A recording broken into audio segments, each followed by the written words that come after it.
Tina. Hi, Klaus. So this is the first episode of Infinite. We already have a topic in mind, but first I think it's good to just introduce ourselves. So I'll start with asking Tina, what is your MBTI type, Tina? Thank you, Klaus. I am an INFP. Oh, that's interesting. How did you find Myers-Briggs? That was towards the end of 2015. That was even before. That was just before I met you, Klaus. I was introduced to Myers-Briggs by my colleague who is an ENFJ. She was the people advisor at the time from people department at my workplace, and then she asked me, do I know about MBTI? At the time, I said no, and then she introduced me to 16personalities.com and told me to go do the test there and check out what my type is. So yeah, that's how I found out about Myers-Briggs, and also how I started falling into the rabbit hole of Myers-Briggs. And how did it feel to find out what what did it evoke in you when you read the description of INFP? It's definitely mind-blowing, to say the least. I've always lived like no one understood me, and apparently that is exactly the trait of INFP. They live like no one understands them, and they are super sensitive feelers, with great imaginations, of very rich inner world, and at the same time not knowing what's happening around them in the real world. That's like there are a lot more, but the website about INFP was just so spot on about me. And what did you do next? So you said you found the 16 personalities website. What happened next in your MBTI journey? Like in the Well, yeah. well, I didn't move beyond reading about INFP, beyond 16personalities.com. I just sort of keep, I guess you could say I kind of keep 16 personalities as a reference to, I guess, myself, in a way, like reminding myself who I am, so I don't have to feel bad when I blame myself for things, or when other people try to blame things on me that are just the way I am, etc. And a few months later, I Klaus, and then you introduced me to way more than just 16 personalities. The most profound thing that you have taught me, perhaps, is to pay attention to the Jungian functions, like introverted feeling, extroverted intuitions, because most websites like 16 personalities, they focus on the letters alone, INFP, ESTJ, etc. They focus on those letters, but they don't drill down into the Jungian function, where it all starts to make a lot more sense. Like, I'm being an introvert, I'm not necessarily shy or have social anxieties or anything like that. I don't even have problem with public speaking, to be very honest. But yeah, once I drill down into the Jungian functions, it makes a lot more sense. And the world of MBTI really opens up to a whole new level of depth. That's my most profound and helpful realizations about MBTI. Thanks, Klaus, for teaching me that. You are welcome. Well, you didn't have a choice, did you? I was talking about it so much. You are lucky that I like it. Yes, yes. Anything else you want to mention about Myers-Briggs as an Um, introduction? I would say, well, since I learned about MBTI in late 2015 and I met you in early 2016, so it's been 2 years at least since I was it 2 years since I dig really deep into MBTI with you, and definitely. Well, Yongji and function was like the first profound thing I know about. I learned about MBTI that's helpful to me, but from there, um, things like personality hackers podcasts, personality cafes, um, and even shadow functions, the functions that we think we don't have, but sort of in the shadows, like how I don't have extroverted feeling, but it's actually considered a shadow functions, and how in the end we everyone have all 8 functions anyway, just in different priorities, etc. It's I got to the point where I know so much about it that if I try to explain why MBTI can be helpful to someone, it's kind of hard without going into these details that I don't quite understand yet. So in a way, I feel like I definitely know too much by now. I know MBTI to the point if I see an MBTI test, I just know what the questions it's asking about. It's like no point doing the questions again, really. Thank you, Tina. Let's talk about you, Klaus. What is your type? Okay. I am an INTJ. And how did you find out about Myers-Briggs? Oh, that's a very long story. I will try and make it short. I found the test in August 2014 when I was like in a personal crisis due to a breakup, due to someone treating me badly, and I did some bad things too, as so happens when someone treats an INTJ badly. You have to suffer the consequences. So I did some bad things, and I did them very consciously, and I, I I did them consciously, but still I didn't really understand. I realized that I don't understand myself fully, how that could happen, how I could be so angry at this person. And I don't know exactly how, but I came across this test and I did it. And yeah, it was 16 personalities as well. And yeah, the result was INTJ, and I felt so understood, not necessarily by this um, description of genius and stuff, but more by. So I immediately bought this profile of 70 pages and read it like a few times, and there were so many things about it that made so much sense, like especially the introverted feeling and how if that is attacked, you you get confused, and also how it's very difficult in the dating world for INTJs because we crave honesty, and the first few dates in dating in date you can already hear me speak clumsily about it.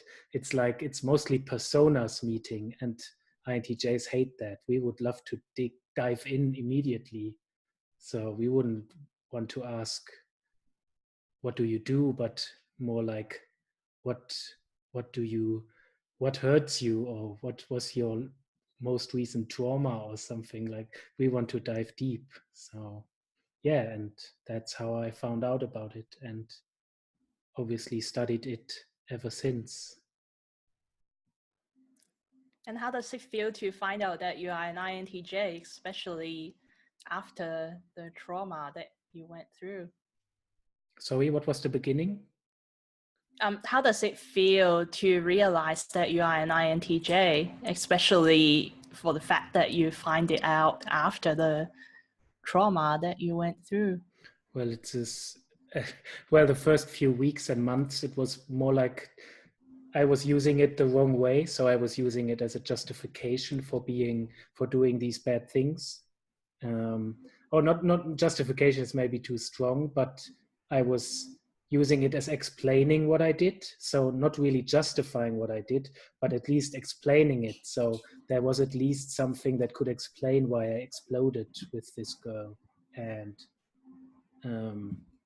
so that was helpful because I had some compassion for myself. Can you say that? I guess so. So yeah, and especially it's like self-knowledge. And I thought before I found MBTI that I knew myself quite well, but that was obviously not the case, or not like to the degree that I know myself now, with knowing the functions and yeah, understanding why or what drives me crazy. And if you know that, you can maybe stop it from happening better. Cool. And are there other significant events related to your inspired by MBTI since then in the years that come after? Yes, so many. I guess Well, so. other than After teaching the MBTI. so I would say so after now I want to be TE and go after this happened and then this happened and then this Sure, happened. yeah, go for it. Well, after 16 personalities, I quickly, like in the weeks after, I think I found the cognitive functions and learned them. And yeah, I would say half a year I just spent as a self-centered INTJ, just looking at my own type. But then I also pondered what other people in my close circle are. And yeah, that was until around the beginning of last year.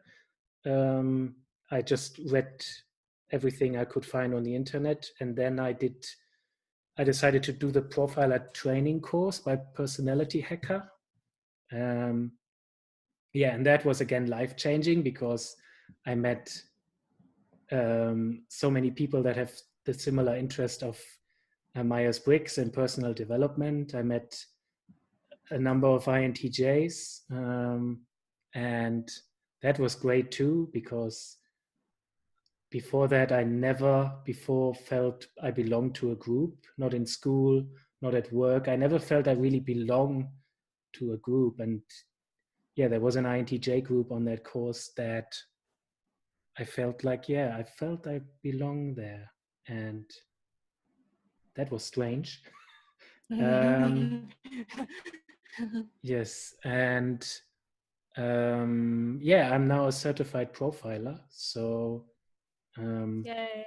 I offer type consultations as a service. I'm still pondering how to exactly how to exactly do it all and what kind of coach I will become. But yeah, that's the next step now, to actually use it, and not only use an I, but also go into TE and apply my knowledge to help people. Well, if it helps, there are people out there who are waiting for your service. I hope so. Oh, there are. I know some. Yeah, it's interesting that you mentioned about how you used MBTI to justify yourself in the beginning of your MBTI journey, and how you started off only looking at your type as a self-centered INTJ. But honestly, I was only looking at my type to begin with, as well as I guess you could say as a self-centered INFP. And being FI dominant, obviously, I'm even more self-centered than you, probably, to the point of to the point of being too self-conscious, if that even makes sense.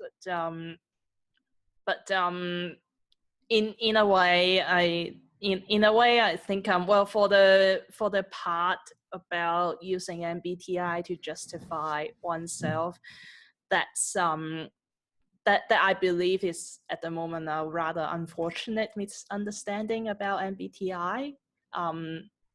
There are people out there who don't like MBTI because they think by knowing their type, they either there are two kinds of stereotypes that I noticed when people stereotype MBTI.